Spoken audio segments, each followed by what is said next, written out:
Okay, once again, welcome back, ladies and gentlemen. If you have not been tuning in the morning, my name is still Hisham Ibrahim, and I am still your moderator for the morning session. Following with the theme of lessons learned, we have a panel, the IXP panel at the AFPIF meeting, that is discussing some of what the panelists have seen and experienced in this business. We have a lovely meeting here going on. There's a lot of sharing, there's a lot of discussions, and it's all because people like yourselves, people like my panelists here, are willing to talk about their challenges, the opportunities they see, what they're facing, what went right, what went wrong, and that is what actually builds the world community. So AFPIF, in terms of community, we have an excellent, brilliant community here. And the more we share, the more we discuss amongst ourselves, the better we are, the more equipped we are to actually be prepared to whatever it is coming. And not only that, to better ourselves, to benchmark ourselves to what others are doing and take what is useful and beneficial for us and customize that to whatever flavor that we would like to have in our own local markets or regional markets, depending on what scope you're looking at. So without further ado, I'd like to introduce my first panelist for today. Remco is talking about building an exchange for $1,000. And that's a really interesting topic because I'm sure a lot of you heard a lot of very flamboyant numbers about this is how much you need to spend to build a proper exchange. So yeah, Remco, please.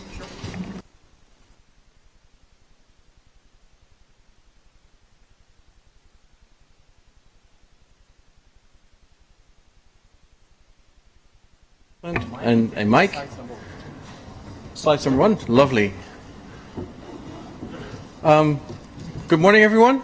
Thank you, Hisham, for this lovely introduction. And thanks to the program committee for inviting me. They were very adamant that I should come and present. And I said, yeah, I'll come. And then said, great, we put you on the slot on the panel of how not to build internet exchanges. Okay, well, that was probably meant as a joke. I'm not entirely sure. Martin's waving. I should be louder. Okay.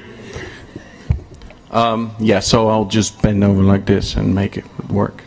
Looks a bit silly, maybe. Is there a hand mic? There was a hand mic.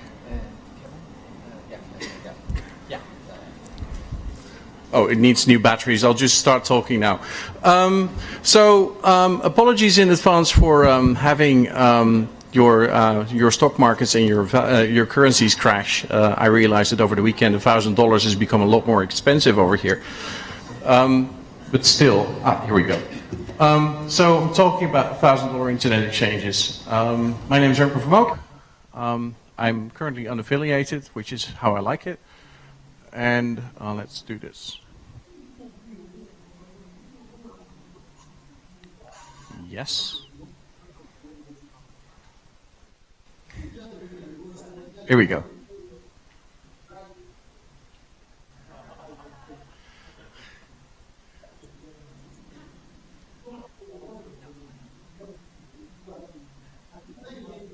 Oh, dear. It's technology. It's too complicated for me. I'm sorry.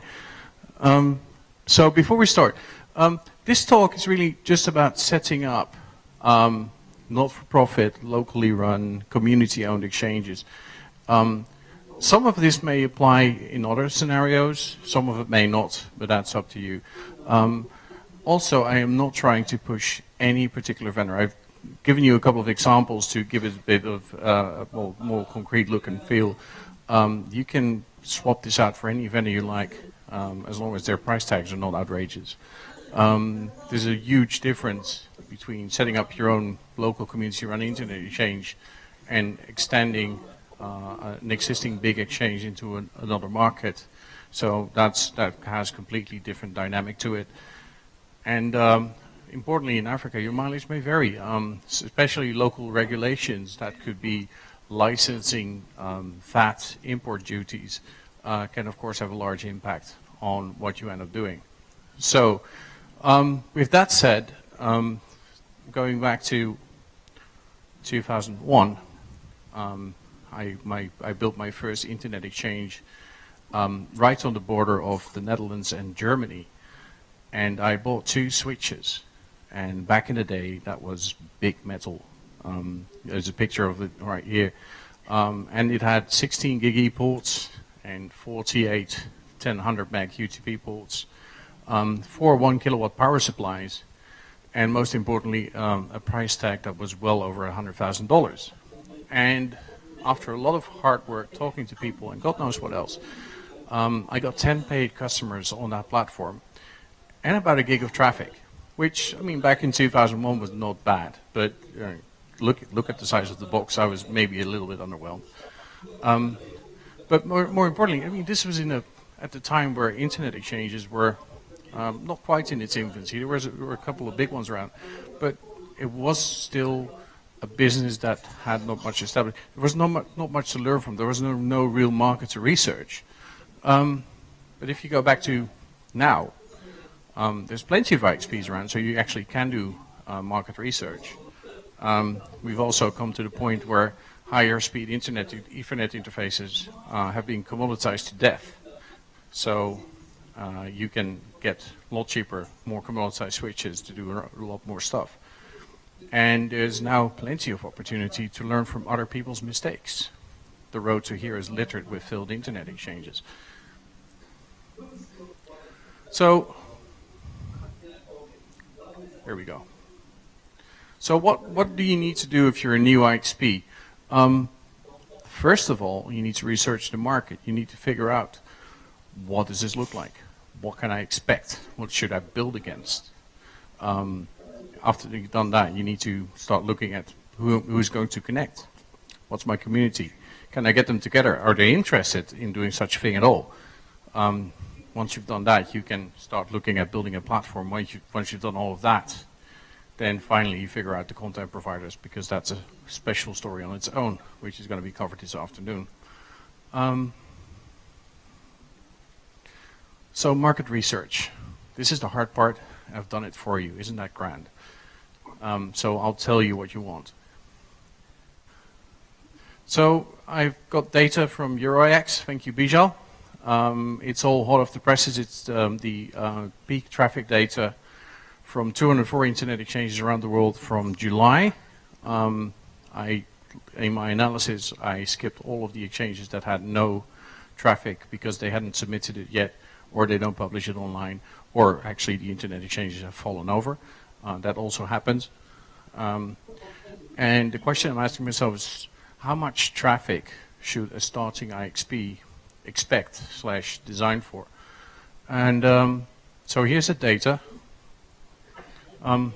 This is traffic, peak traffic from all the 204 IXPs that EuroIX keeps track of around the world. You note that there's on the bottom, there's not 150 names, because PowerPoint doesn't like that, and also it will be completely unreadable. Also important to note is that the scale of this graph is logarithmic, because otherwise sort of the lower 75% would be invisible. So you look at that traffic, and you see actually there's a whole bulk of things happening before you actually hit 100 gigs. But looking at commoditized hardware, what's more interesting is a 20 gig benchmark. So what's 20 gigs? That's right there. And with 20 gigs of traffic, you're hitting the 54th percentile of all internet exchanges in the world if you sort them according to growth. But on the right-hand side of this graph, all of the big ones, that's mostly Europe-based. So maybe we should exclude Europe from this, and then you come to the non-European exchanges, which is still a good 100 exchanges. And if you look at the 20 gig limits over there, you're not at 54th percentile, you're actually at 69th percentile. So 69 out of 100 exchanges actually have less than 20 gigs of traffic at peak. So, yeah, and then finally you come to Africa. I know there are more exchanges around in Africa. There were 10 that I had the traffic data of. And so here are the African IXPs, and if you look at the 20 gig line, there's actually only Jinx and NAP Africa that go over it. Well done, you. So 80%. So the conclusion from just looking at the numbers is that you're unlikely to get over 20 gigs of traffic on your exchange if you're building a new one. There's of course exceptions.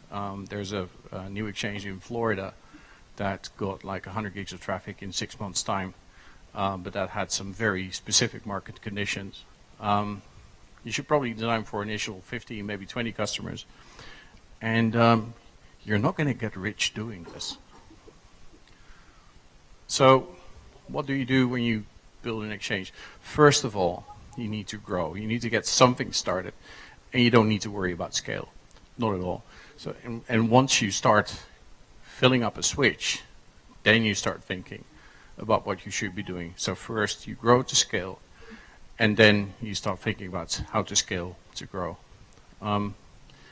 So with that said, so based on this, you start selecting your setup. So you come to the 4 S's of IXPs: switches, servers, software, and space. So let's cover the important bits first. Switches. This is a requirements list for shopping against. You should be capable of 20 gigs of peak traffic, which typically means 8 gigs of average traffic, 20, 30 customer ports. You don't really want 10 or 100 meg ports. I'll cover that in the next slide. So 1 gig ports, multiple 10 gig ports, maybe 10 gig. You need a portal website, you need a quarantine VLAN, you need a route server, you need some management tooling around it, and you need a good central location with decent connectivity options. So going to the switch part of this. Oh, here we go. So why don't you want 10 and 100 meg ports? And I know there's a lot of traffic in here, especially in this region, that would easily fit inside of 100 meg pipe. It's got to do with switch design. Switches are really good at forwarding traffic, and they're really bad at storing it. And what happens if you have traffic going between a 10 meg port and a 10 gig port of a switch? The switch needs to buffer because it gets the bits about 100 times faster than it can send them out. And there's only so much memory inside of a switch, and once the memory runs out, you start dropping packets, and dropping packets is bad. So the quick workaround is just to make sure that whatever buffers happen to be in the traffic path, they shouldn't be yours. So as long as you don't offer lower speed ports, the variance of port speed stays lower, and you actually don't drop traffic, even though your switch may have smaller buffers.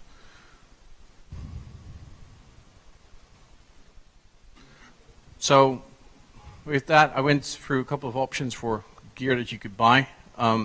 If you download the presentation, all of the red stuff on the right are clickable links that you can use to go. Well, they link straight to Amazon, and you can click order now, and you've got yourself an internet exchange.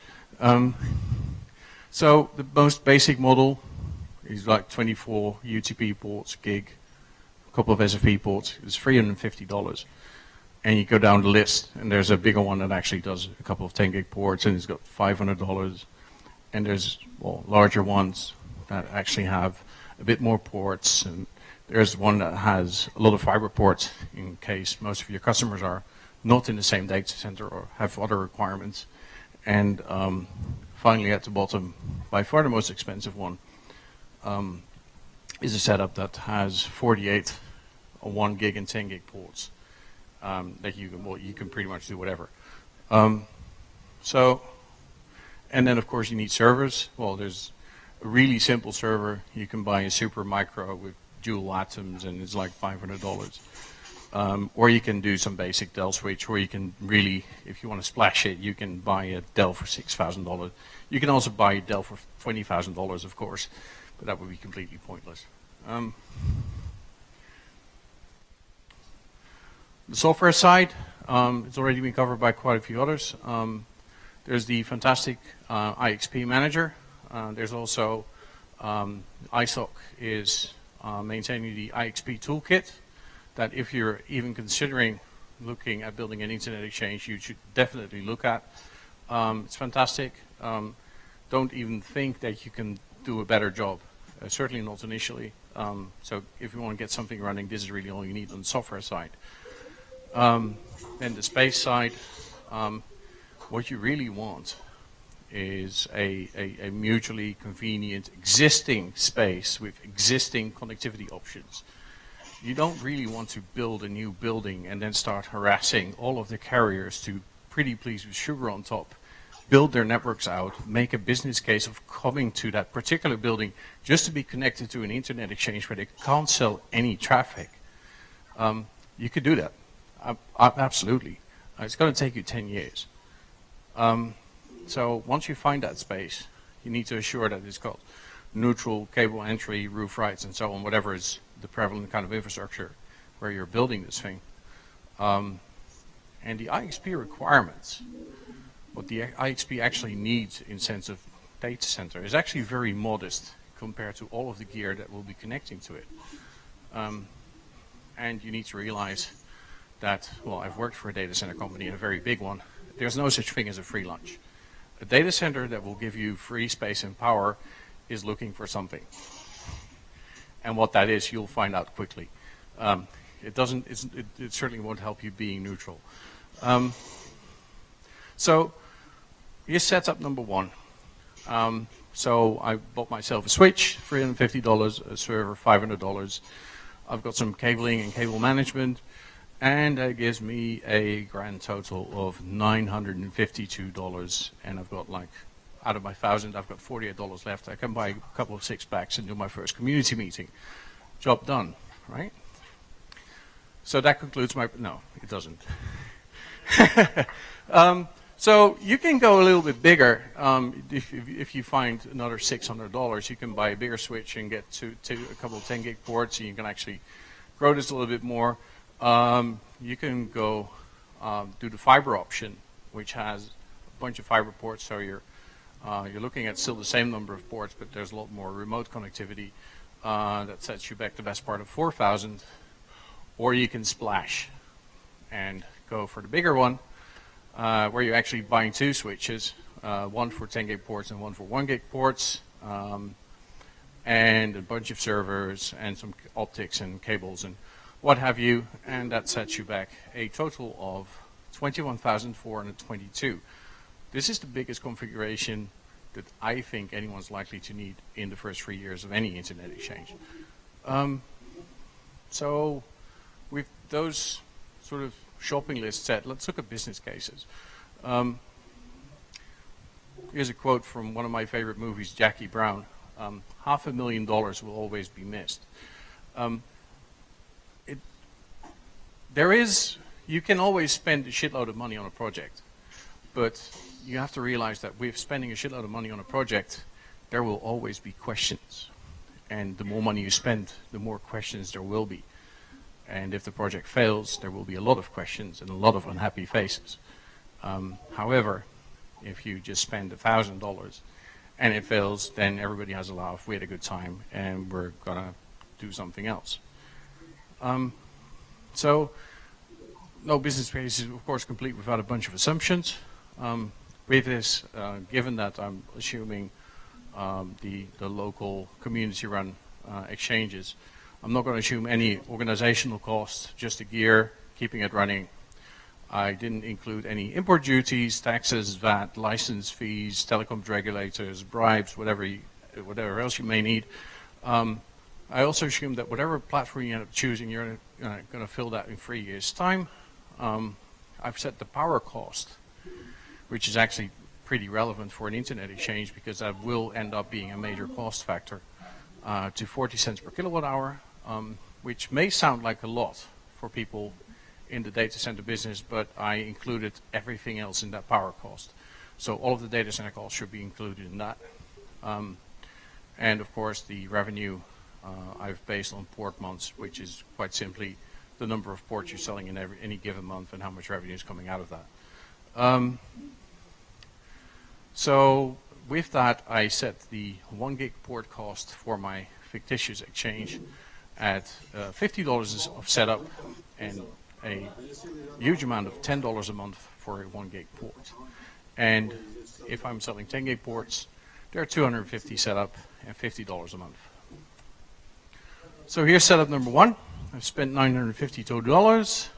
My power draw is 67 watts. I'm selling all of it, and I have a total margin after 3 years of $2,300, which actually means I can buy the platform twice over with the stuff I've been doing. What's also important, but it's not immediately obvious from this slide, is my total exposure, my total risk for this entire project, even if I don't sell a single port in 3 years' time, is only about $1,600. That's the worst that could happen to me. So setup number 2, bigger port, well, still something like $3,000 left. Same thing applies. You're using a bit more power, so your exposure a little bit bigger. The fiber one uses a lot more power, so you can see that the power actually increases from like $200 odd a year to $700 a year that you're spending in power. So that gets more expensive, but you can still make it given the $10 and $50 prices. And even setup number 4, amazingly, still runs into a tidy margin. Not quite enough to buy a new platform, but still worth considering. And in comparison, this is the $100,000 switch setup. Oops. Not only did I lose $150,000 at the end of that, my total exposure, given that I don't just have to buy the equipment and I have to pay something like $20,000 worth of power over that 3-year period, I also have to pay all of these nasty license fees and maintenance fees on that equipment that I just bought, which typically runs at 25% of the capex per year. So that gets nasty, and in order to fix it, you need to reprice, and you need to reprice quite dramatically. In order for this to actually start working, you need to do this again with a 1 gig port cost of $65 a month, which is 6.5 times what we were spending before, and a 10 gig port cost of $275 a month, which is 5.5 times more expensive. So with that, I mean, you can apply this to whatever scenario you like. You can also see that a $100,000 switch will not necessarily give you a different result than a $1,000 switch or even a $300 switch when you're setting up. So the final bit, figure out the content side. This is what you'll find a lot of content companies saying: build it and we will come. Build us an internet exchange and we'll drop our caches in, and so on, and we'll live happily ever after. That build it and we will come is a bit of a caveat, because what they mean is build it and we will come as long as it's free for us. So, I mean, to be fair, getting content providers to your exchange adds an enormous amount of value to your IXP itself. It will explode your traffic numbers, but it comes at a price. And the price for getting those content providers in there is a separate business case, apart from the internet exchange, that you'll need to consider within parts of your community, maybe even. So typically a content provider will require free IP transit to fill their caches. They'll want to have free space and power, and so on. The upside, of course, is that as a whole, you're going to save a lot more on IP transit than what you're giving to that content provider, and the user experience for your end users is much improved. So some final remarks on the whole thing. Building an internet exchange doesn't require, you do not need a huge budget. What you do need is a solid community, a community that is inclusive, pragmatic, neutral. With inclusive, I mean, you shouldn't be excluding any market parties, anyone who could potentially benefit from your exchange because you don't like their faces, because they're the incumbent, because they're being nasty to you. Don't be afraid to upgrade. Don't be afraid to run out of space on your switch, because that's actually a fantastic success if you do run out. And I mean, I've just spent like 20 minutes talking to you about how to buy gear for internet exchanges, but that's actually the least important thing of building an internet exchange. And if you want a resilient setup, just buy more internet exchanges. And that's it for me. Thank you very much.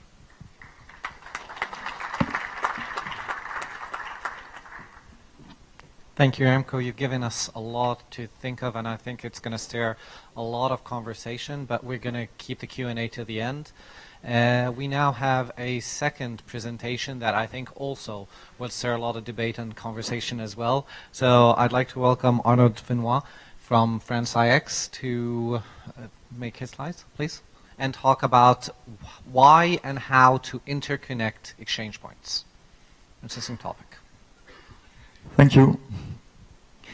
Hello, I'm Arnaud Vinois. I'm working for France IX, which is an exchange point in France, based in Paris and Marseille. We currently have 10 POP in Paris, and soon we will open a second POP in Marseille. So I will talk about why interconnecting exchange points, how you can do it, and a few other things. So what you might think is, okay, we have 2 exchange points, or we want to do a partnership with another exchange point, and we would like to interconnect them. So basically, you have to make some agreement on how we split the cost and set up the link. And you may think that you are done, but that's not really true. Let's see the pro and the cons. So the advantages are of interconnecting exchange point is it will make some attractivity, because your members will have more peers and will be able to reach more routes. So it will help you to gain your critical mass for your exchange point. On the European point of view and for France IX, it's generally free of charge for the member. It means we don't ask members to pay for the interconnection if they are using it. And it facilitates the connection of new members, because they can use the interconnection as a try and buy, and if they like it, they might be able to connect to both exchange points. But there are also some disadvantages, like the usage or the interest can be limited. If you don't want to compete with your member, that you shouldn't do, because exchange point is not to compete carrier. You might think to rate limit the link or ask your member to not use much than, for example, 100 megabits per member on the link. That's what we ask at France IX. So the interest is only limited for small users. Another point is, in some cases, it can be difficult to troubleshoot, because you will add more intermediaries. You will have the member, the first exchange point, the link provider, the other exchange point, and finally the other member. So it might be result in potential loss of traffic in some cases. And it will be difficult for members that are interconnecting on both exchange points to manage their paying policy. And it may add some difficulty for them if they are not technically good enough to manage a BGP community and make some route map and filtering. And keep in mind that actually when you build your exchange point, it was in order to keep local traffic locally in your city or in your country. Now you are thinking to interconnect exchange points that probably won't be in the same city. So a few questions you should definitely think about before going further is the cost. How you will you will have to pay for the link that will interconnect the exchange point. How would you split the cost? Will it be 50-50, half for each exchange point? No, do you want to bill only member using the interconnection? It means like if you have 10 members on your exchange points that are using the interconnection, do you want to split the cost by 10? Or maybe you want to price on usage? But if you want to price on usage because one member is using more than the other the link, you need to do some statistic and accounting. But SNMP won't be enough probably, so you will need to use NetFlow. You have to set it up. You have to have good hardware, and that's a lot of questions that come with. Other questions that are not financial will be how do we manage with other exchange point members that we will interconnect to our exchange point? Shall we put it on our member mailing, on the member list? Will it be public, like if they were directly connected member to our exchange point? You have to agree this point before doing anything. And if you do usage limitation on the link, is it shaping? Because if you don't shape and one member is filling up the link, all the members using the link will be impacted because there will be packet loss. That's really important question.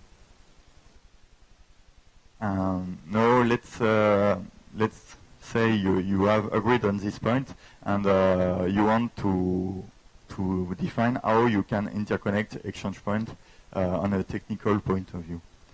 So on front sides, we are most of time use this kind of interconnection. So you want to link your two exchange points, and you choose to have a link and add VLAN. So the member of the first exchange point, if you want to peer with other member, he will have two VLAN on his port, and now he will have two IP address, one for each exchange point. The good thing is the member is it's like he's connecting to both exchange points directly, so he can peer with the root server or any member he wants to in both exchange points. So it's easy for him to make his policy. The bad thing is it won't be visible on Trustroot or ISPath because it's a layer 2 interconnection. And the default hold time for BGP session will be between 19 and 180 seconds. So if the link goes down, there might be some loss of traffic during that time. And another case, if you will probably want to make some MAC filtering on the link, well, you should. And if you are doing it, you definitely need to keep your ACL up to date, because if one exchange point has new member and you don't update the filter, they might result in a case where some member can establish BGP session with the root server, but on the data path it will be filtered, and you will have some of the members that are seeing root on BGP but can't reach them, and it's really bad. Another type of interconnection is using a router. So now you have a gateway and you are doing a layer 3 interconnection. In that case, the traffic is routed between the exchange point, and the gateway should add its ASN in the ISPath. So member will have only one IP, the current in the current LAN of the exchange points they are connected with, and they will have to establish BGP session with this gateway. This means they won't be able to peer with the member of the other exchange point directly, nor with the root server. The good thing is you can have this setup with two gateways, and the interconnection can be seen on Trustroot and ISPath, so it will be easier for you to troubleshoot in case of problem. You have also the possibility to reduce the hold time and have a BGP session that withdraw faster. So if the link goes down, you won't discard traffic so long. But the question is, in this kind of setup, we are more like an internet service provider, like, but not really anymore. It's a bit like partial transit, but not anymore peering. That's a question. I will talk now a little bit of how and why we choose to do it at France IX. All our POP in Paris are interconnected together in the same VLAN, in the same VPLS instance, so it's seen like only one exchange point. The question is how we interconnect with other exchange points that are not us, but partner exchange points. We are interconnecting with the Sphinx in Paris with a layer 2 setup. We choose to do the same with LuxX and Topics in Luxembourg and in Italy. And in France, we are also interconnected with IONAX, and IONAX has chosen to make a layer 3 interconnection. There are some important things. It's when a member is using too much the link, you may ask him, okay, or you choose to reduce the usage you are doing of the link, or you must find a way to get a port to the other exchange point. Most of our members sadly prefer reducing the link, the usage, and using their transit. But some of them choose to interconnect to both exchange points. And there is the first solution you might think is I have to find a link to the exchange point and find some collocation, add my router, and pop a new city. But it costs a lot on an investment, and some of the members can't afford it. So we have an offer which is a reseller program, and in that case, the members that want to connect to France IX, the three in this diagram, can use a reseller, which is a carrier that has a 10 gig port on France IX, and it can sell the link from France IX to the customer, packaged with a virtual port to the exchange point. So it's a good. It's also a good solution. You are not anymore interconnecting exchange point, but you are doing remote peering, and it's easier for some customers that are far away from your exchange point to connect to you. So in conclusion, it can add a lot of attractivity to your exchange point to interconnect with other exchange points, but you really have to think about it before doing it, because it can be difficult to troubleshoot in some cases. You have to keep in mind that it will take a lot of time for you to set up this, to maintain it, and that's really important to keep this in mind. Thank you. Thank you, Arnold, for this. Our third speaker on this panel, and please write down all the questions that you have, because I'm sure you have a lot. Our third speaker for this panel is going to be Marco, and he's going to talk about how to start an exchange point from scratch, what difficulties that he's seen, and what obstacles that they needed to overcome, and how easy or difficult it was. So, Marco, please.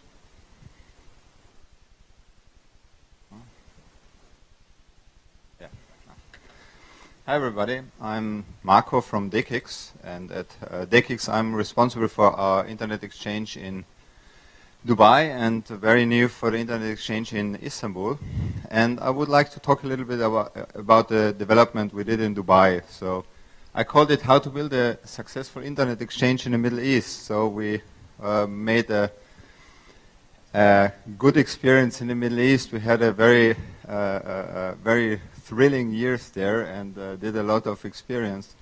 And I would like to share this a little bit because I think maybe a few of these points sound familiar to you. Middle East is not the easiest region in the world and might help or might make you think a little bit. A few words about UI exchange in Dubai, just that you know what it is. It's the first carrier-neutral internet exchange in the Middle East. It's fully managed by DKIX. It's fully supported by the local regulatory authority. It's based in 2 data centers, and it is about to connect or to interconnect the GCC region, so more or less the Gulf and the Middle East region. So also some thoughts we had before we started the UAE exchange. So, right back. The Middle East itself is quite a large region. So you have 350 million people living there.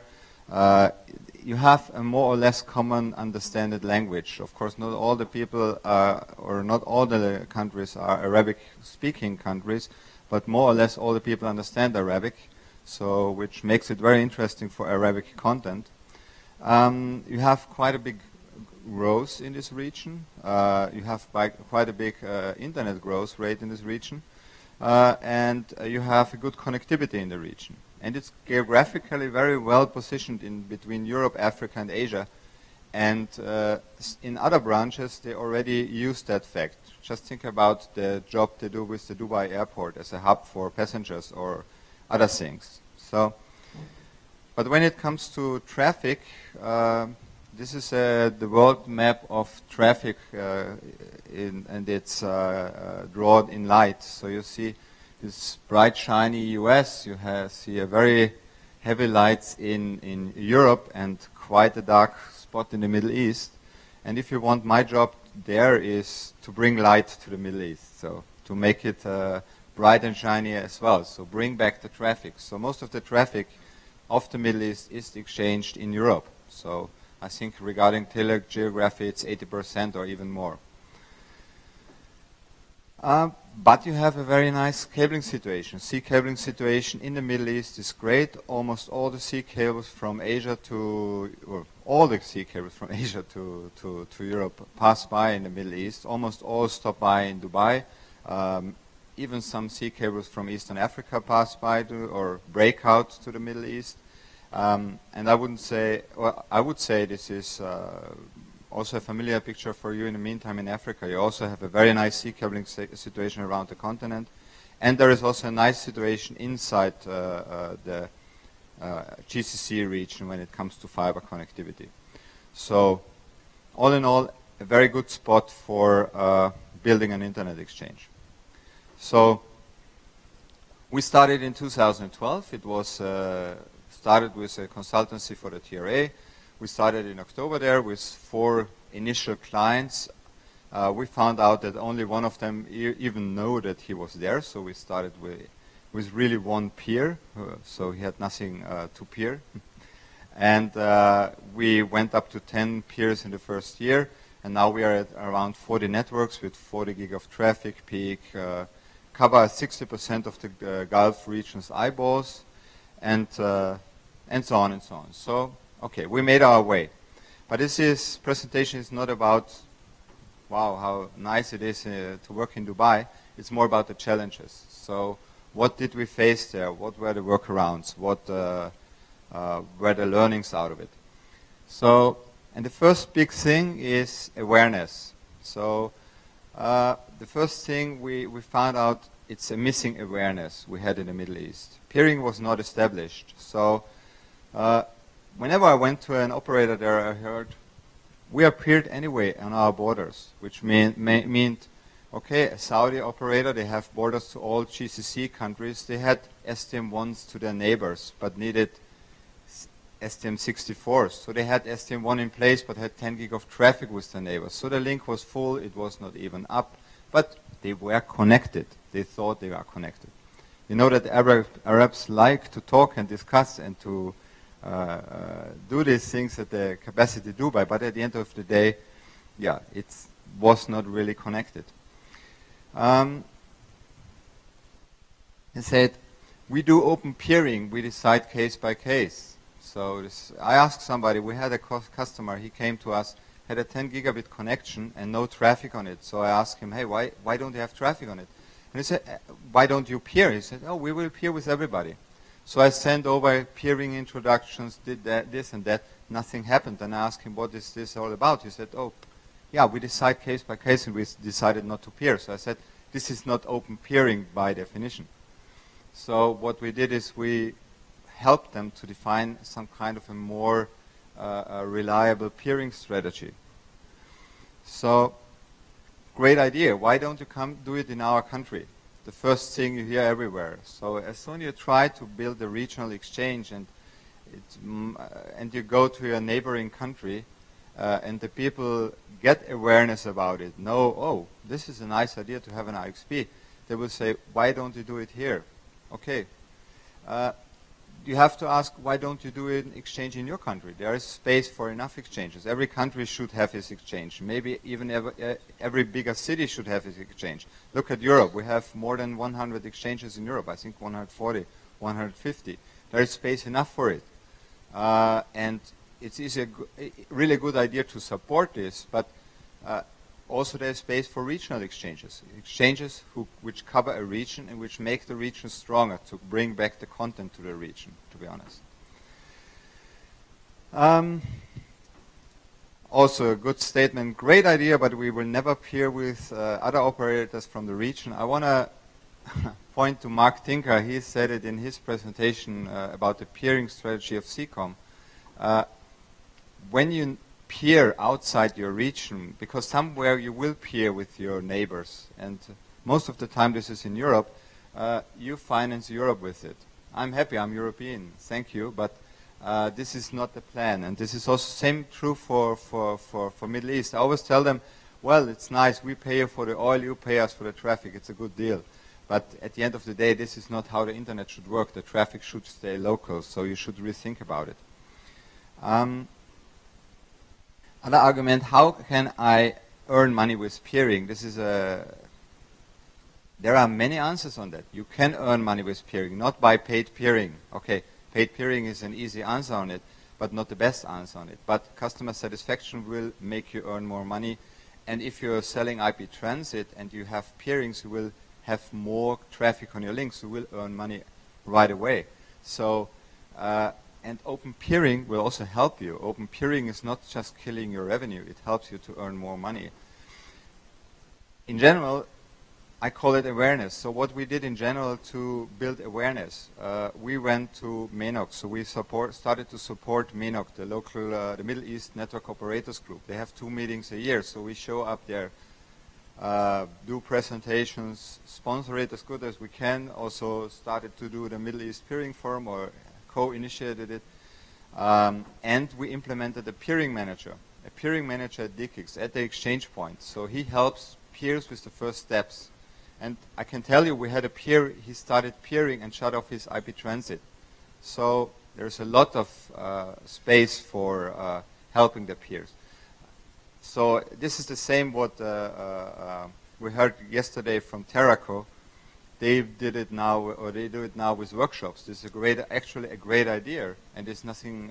It's to help the community, and it's necessary, or we found it necessary. Backhaul, it's a big issue. If you build a local exchange in a country, okay, it's easy. Maybe everybody is there in the data center, but what if you want to connect somebody from a neighboring country? If you want to bring in maybe across the sea. Pakistan is just across the sea in Dubai, how to bring them there. What we hear in the Middle East is very often, I think I heard it here as well, it's cheaper to reach Europe than Dubai. Yeah, I think this is a common fact in regions where another region profits from. So Europe is, again, we're happy about this fact. You should think about it maybe. This is very specific to the Middle East. I don't know if this is also somewhere in Africa, but MOC, this is the Ministry of Communication, they charge really for every bit and byte which is coming in or leaving the country. So they are some kind of the incumbent of the incumbents. which makes it not easy for the country to grow in internet, by the way. You know which country I'm talking about, I guess. One of my workarounds in Backhaul was bringing people together. So telling them, well, for example, take the example of Saudi. Saudi is in the middle of the whole GCC. They have, yeah, that's it. They have a very nice fiber connectivity all over Saudi. They connected with all borders. So they're sitting in the middle of it. But they are sitting in a very nice, empty, expensive restaurant, which means they have the best connectivity in the world, but they don't make money out of it because it's too expensive. Who wants to buy a 10 gig wave for $200,000 a month? It's not, it doesn't scale, okay? This doesn't make sense for peering, especially if you want to connect somebody from Jordan to Dubai and he pays, let's say, $10 per megabit in Jordan for the IP transit. He will not pay $200,000 just to get to Dubai, and then maybe it even has just 1 gigabit of traffic because nobody peers with him, because he's from Jordan and whatever, you know. So they don't make money out of it. They complain about the high price, but on the other hand, they invested, or the high amount of money they invested in the fiber connectivity, but they don't facilitate it. They don't want to cannibalize the SDH market. So what I did is I brought people together. Also, they complained about the price when they come to the UAE border, and then they need this last connection to the data center. They have to pay something to the UAE operator, but he is charging so much. Why should I charge less? And blah, blah, blah. So I started to bring them together. And here again, Arabic, he has to ask me first, okay. So you have to overcome these things. You have to work on these things, or we had to work on these things. Bringing people together, show them the value, and also give them some ideas. Just for the backhaul price, if you're afraid of your SDH price, okay, then do a special Ethernet product for reaching an internet exchange. Do a remote peering product where it can be cheaper than the SDH thing, and it's for the peering. Regulation is also sometimes a prohibitive factor. Regulation can have a huge impact, or always has a huge impact on the local market. We all know that. And so what we see in UAE, for example, the data center is only reachable over retail. So it's not a regulated, or it's a regulated area, so the price is 10 times higher. Here I heard the retail price is cheaper than the wholesale price. Welcome to the Middle East, it's different. And this also causes problems. Nice thing that happened to me in the GCC, I heard in one country, hello, we are allowed to peer in Europe, but we are not allowed to peer inside the Gulf region. That's really funny, you know. So the regulator forces the operators from the country to export their money to Europe, which is a really funny thing. I would love to peer, but we have no filtering. I give you a good example. We have 30 AS numbers in UAE, but only 2 are allowed to peer at the UAE exchange. Because if you're a university and you have your AS number and you would love to peer, you don't have the filter. But the exchange does no filtering. So in the Arabic world, you have this filtering because of some certain content you are not allowed to see as an end user. But at the exchange, we have no filtering in place. We exchange all the traffic because we are out of this. We are in some kind of a international free zone, special construct you need in the Middle East. But anyway, they are not able to peer, so which is really a limitation to the exchange somehow. So funny enough, some companies found out they have operations in another country, so they registered the AS number in the other country, and all of a sudden they are allowed to peer. So really funny.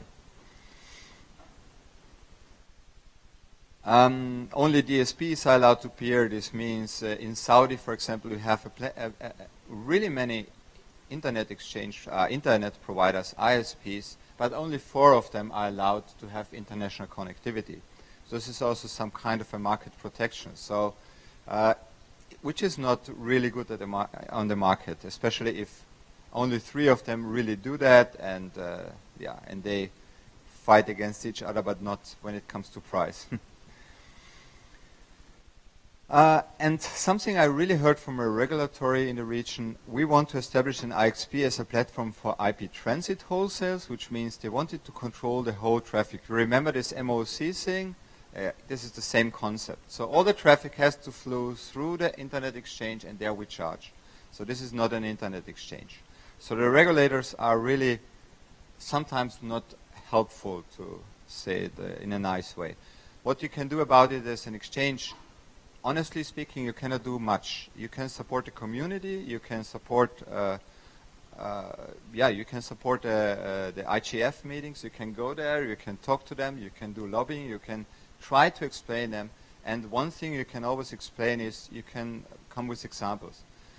Come with an example like other areas where you have open exchanges, where the exchanges really build the environment, the economic environment, or attract a big economic environment of telecommunication companies to come there.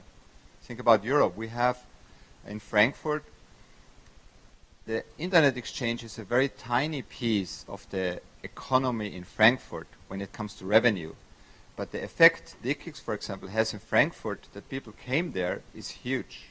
So many telecommunication companies, a huge amount of telecommunication companies, built a POP in Frankfurt because of that. They spend their money in data centers, they spend their money on backhaul and everything, and this is money for the economy in Frankfurt.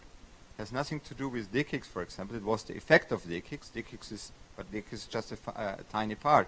So if the regulator wants to help his country, they should open the market and help the market instead of prohibiting it. Prohibitive market situation. It's always connected together. It has to do with incumbents, with the big telcos in the region. In Dubai, we have, for example, only 2 telcos. Same thing in Dubai is with the filtering. It's not only the filtering why these 30 AS numbers are not allowed, it's also the protection of the market. So the TRA, together with the incumbent, decided it's not a good idea that these local companies are only allowed to buy local. So they are always on retail. So they are forced to buy from one of the 2 operators. So it's this market protection thing. So it's not very attractive to have more AS numbers in the country, and not very attractive inside the country to grow. Middle East or Dubai has some kind of a way around it, but with their free zone. But inside the country, this is not really growing. Funny thing we have in Dubai as well, we cannot sell capacity to that data center. We have 2 operators, they don't even talk to each other. So if you're, for example, if you're, for instance, in Smart Hub and you want to be connected to Data Mina, you will not even get an offer. They will not offer it to you, okay? Connectivity-wise, okay, you are used to high prices. So you are used that the cross-connect may cost you $40,000 a month for a 10 gig, but you not even get an offer in this case. Even if you want, and if you would be happy to pay, they just don't do it. So it's very prohibitive. Okay, backhaul price, another funny example we have now some operators who started to do backhaul on Ethernet and had a lower price than the old SDH prices. But when they came to the other operator, they were forced to do some conversion to SDH, and this was charged very high. So I give you an example. The backhaul cost was 9K for a 10 gig wave, and the conversion price was 15K. So this doesn't make a business case work. Yeah, we also funny, you cannot have a direct connection into the country, but if you leave the country and come back, you can do it. So, which is really funny. So you have another party involved, the price gets higher, it gets more complicated, you have 3 or 4 contracts. As an IXP, what you can do is, again, try to find the right partners, bring them together. To the incumbents and to the big operators, you can tell them the following, and this is true, and maybe you have the same situation in your country. To protect a market prohibits its growth, and this is, I think, a fact. Think about if you as an incumbent sitting in a room with your tiny cake, and you close all the doors that nobody comes in to take a part of your tiny cake, yeah, you are safe. They will not come and take a part of your tiny cake, but also nobody will come in with the big cake. So this is maybe the similarity, or to give you a picture of what you miss. So I cannot read this. Convenience. Oh, this is something about our lovely international content providers. So we need them. As an internet exchange, we need them. And what we hear when you want to connect a local ISP or local operator to your exchange, oh, we see this content in Europe anyway already. Okay, nothing against it. Also, some of the big content guys told me, well, we see the eyeballs anyway in Frankfurt or in Marseille, or we already have them. We don't need to go to the region. But still, some of them want to go to the region. Still, some of them think about it. And you know it in Africa also. Some of the big content operators start to think about Africa. They also, some of them are already here. I'm not talking about the real big ones who have the sourcing teams, but also the second row of the content operators who are not so active on all these peering forums and so on. They also start to think about it. But there's a but. We had a look at the Middle East, but we simply don't understand it. This was a real message I heard from a content provider. This didn't understand it, so they hesitated to go there. It had not a look and feel. It had to go to London or Paris or Frankfurt. It's a different look and feel. It was confusing to them. Dubai is confusing to them. Should I go left? Should I go right? Where I always get 50 or 60%. I want to have 100%. I want to have the same look and feel. So we're afraid to step into a trap.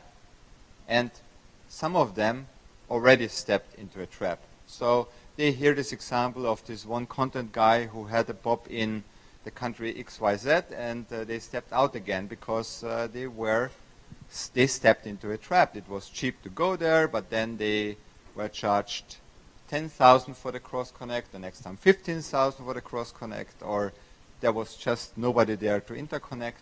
So you have to think about, there are not only Martin Levis in this world who are traveling the planet and know everybody in the world. There are also content providers who are only go maybe to Nanoc. You will only meet them at Nanoc, or maybe on a RIPE meeting in Europe, but nowhere else. And how much do they know about Africa? How much do they know about Middle East? They know what they see on CNN maybe. Don't take me wrong, but it's to make it very transparent. And they hear these stories. So you have to make it convenient. You have to, you have to be transparent to them. You have to make them a good look and feel. You have to be fast in your answers and so on. And this is not only true for you as an IXP. It's also true, I think, for the backhaul providers in the region. It's also true for the operators and the data centers in the region. You have to make the same look and feel for them like they have in other areas. And this is a key. So I want to show you now just one thing that also made me think when I had a look at it. I just want to show you the difference between UA Exchange we operate and DKIX New York we operate. Just to show you a difference of an open market and the market in the UAE. So we started in 2012 in the UAE. We started in 2014 in New York. We have now 40 members in UAE. We have 85 in New York. We will have 100 this year in New York. We have 40 gig of traffic in UAE and 50 in New York. We have 2 data centers in UAE and 10 in New York. But what we have restrictions for local ASNs in UAE. We don't have them in New York. We have restrictions for regional. We don't have them, and so on and so on. So, okay, it's logic, but and you could think about it. But I think it's nice to see it next to each other. What is the difference? And New York is also a challenging market by itself. So it's also not easy to get 85 members there. But there is no limitation. Nobody is prohibiting you from doing so. What were key success factors? So even the 40 members we have in the UAE, they are a big success for the Middle East. So this is a quite success, and it could be, don't take me wrong, if the prohibitive factors are not there, this could be exchange not with 40 gig now, we could have a terabit. I'm sure about that. We could have 100 members instead of 40. That's for sure. But still, okay, we succeeded even in this environment. We did our workarounds. We know what are the challenges.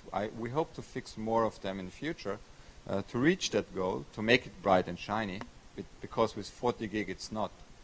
But what were the key success factors so far? First of all, definitely support the local community as an exchange. So as an exchange, if you, I think it's even this, it's already a support. I like the FPIF meeting because you find exchanges, I think, from all over Africa here. I have met many of them here, and it's really good to see. And going to a peering forum is already a support. In the Middle East, sometimes not even all exchanges show up on the peering forum, which is also some kind of a not support of the community. Okay, don't take me wrong, for some it's not possible to go there for some reason, but usually for everybody who is able to come, he should go there. Help also with non-peering related tasks. This was one thing that helped us a lot in the Middle East. You think about, I talked about the 350 million Arabs there. I talked about the Arabic language. I talked about international content players, but we never talked about local content. The local content is produced locally. It is produced in the Arab region, but it's hosted outside. It's hosted in Europe, it's hosted in the US, somewhere, on some servers, on whatever.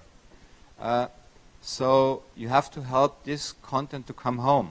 It's not easy because IP transit pricing is prohibitive again for that. But there are workarounds. You can help these guys. So we help them to get their own RIPE AS numbers. We help them to understand how you could distribute your traffic. So how you could peer locally but still use the CDN networks you use now for everything else, because you cannot do everything from Dubai, for example, because IP transit. Do you want to do streaming with 10 gig on a price of $15 to $20 a megabit? It's not possible. There is a bit, the business case will not work out, but you can do the peering and use your existing solution for the rest. So we help to do this. Also support the existing peers to get more traffic. This is crucial because, okay, connecting to the route server is one thing. So having a route server is the first thing. Connecting to it and make as many networks as possible to connect to the route server is the second thing. But the third thing is also have a look, do they really have all the prefixes on the route server? Did they do did they maintain the RIPE database, for example, that really all the traffic is flowing that could flow? Did they also target the other selective peers who are not on the route server? So try to help them get more traffic out of it. Initiate collaborations and things like that. What's next? So we have now Arabic content is coming home. We have now 5 Arabic content players on the exchange in the meantime. So really Arabic streaming content, which is really a success. We're covering the GCC region. We'll go to other data centers, and yeah, we also hope, or we are about to get members from other regions than the Gulf. So Iraq, I hope for Iran that this will be possible quite soon, and Pakistan. So, yeah, thanks for your attention, and I hope it was interesting. Thank you.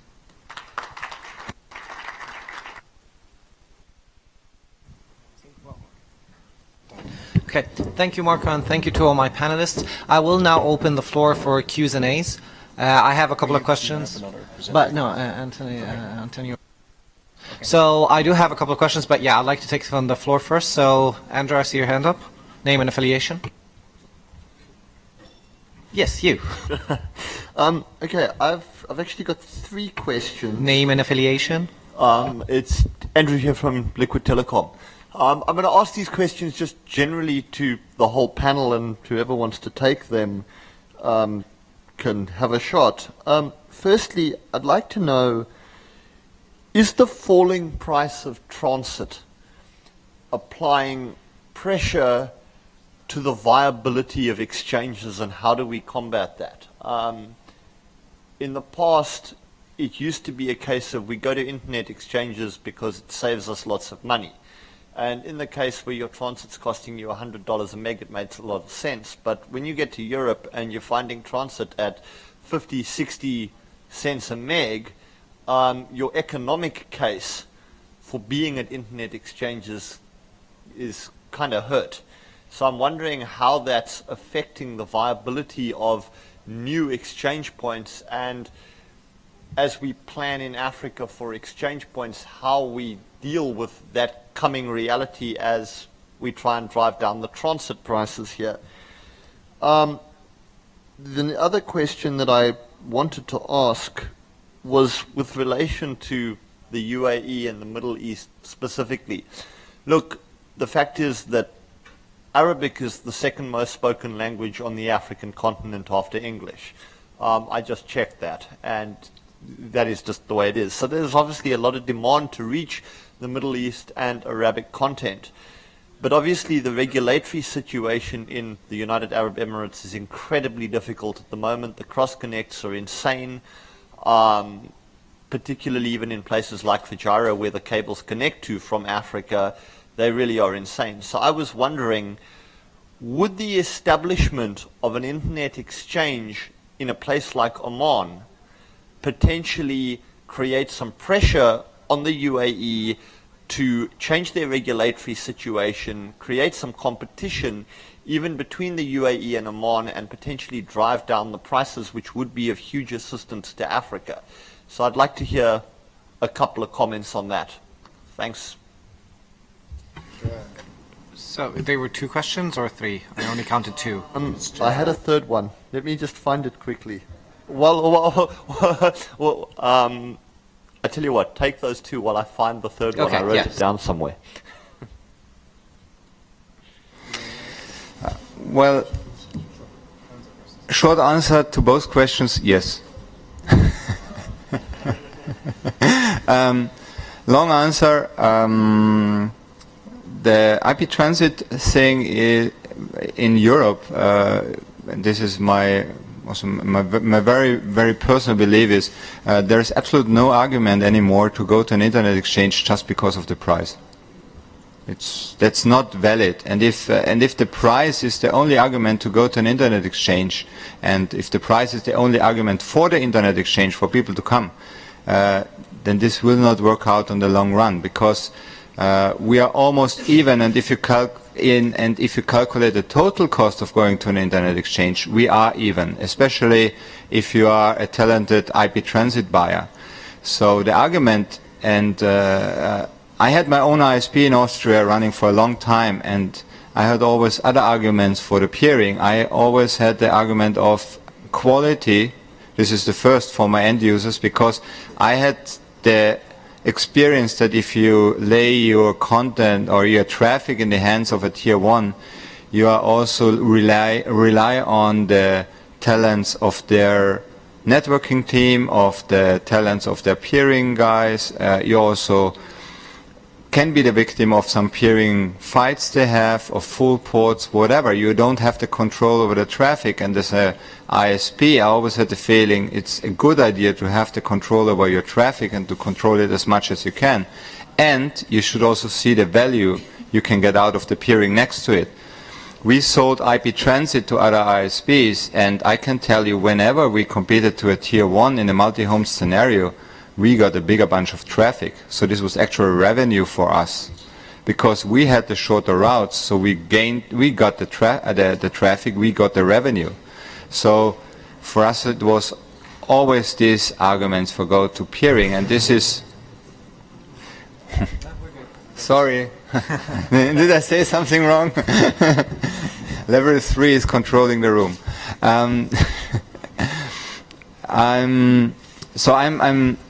This is my strong belief. It's of course just one argument. There are many arguments, but it's more the quality argument and more the control of the traffic, and also the I would say it's also one of the main reason for the internet is collaboration and is interconnection, and that's what the internet exchanges are for. So if you want to support the internet in general, you should connect directly as much as you can. That's what I think. Regarding your second question to UAE, this is something we always tell the regulator in Oman, in the UAE, and we also tell it to the lovely operators in the UAE, that they shouldn't believe they're alone on this planet, because just a neighbor, if they are clever enough and open an exchange there, they will do the business. Because I said I strongly believe there is the potential of a huge exchange with 1-2 terabits. It's possible. And if we cannot do that in the next couple of years, somebody else will do it. Because always if there is a need, somebody will fulfill it.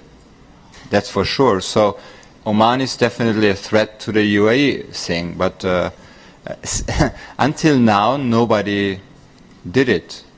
Omantel is also, it's the same scheme like everybody in this region, but it's not so far away, I would say. I'm not going to touch the Dubai situation, also because I'm still under NDA for parts of that. As for your first question, transit pricing really does impact the attractiveness of peering. But if you build a cost-effective internet exchange, you'll find out that your costs will actually be lower on an exchange for quite a while. And certainly here in Africa, the pricing argument still very much applies and will continue to apply for, I guess, at least another 3 or 4 years. I'd not be surprised if it wouldn't last another 5 years. But to what Marco said, quality is a very important aspect of connecting to an internet exchange. And what you see in Europe is that indeed the key driver for being connected to an internet exchange has shifted from a cost perspective to a quality perspective. But the exchange is starting to fulfill a bit of a different role for their organizations.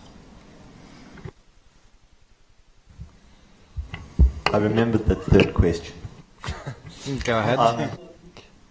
Thanks very much for those answers. The third question goes around interconnecting ISPs and regional exchanges. I'd like to hear thoughts on the regional exchanges, particularly in an African context. Considering in the last year or two we've been hearing a lot of rumblings about states building regional internet exchanges as collaborations between them and state-run regional internet exchanges, and there have been lots of really scary things flowing around. And I'm wondering if on a continent where we've got very limited cross-border connectivity and we desperately need more people creating cross-border connectivity, if the establishment of regional exchanges where you've got one link between them and everybody is now exchanging traffic between those two exchanges is not going to actually do more damage than good, in the fact that it will harm the viability of building cross-border for other providers, which will lead to a less competitive environment. So could regional internet exchanges not end up potentially doing more harm than good in a scenario like this?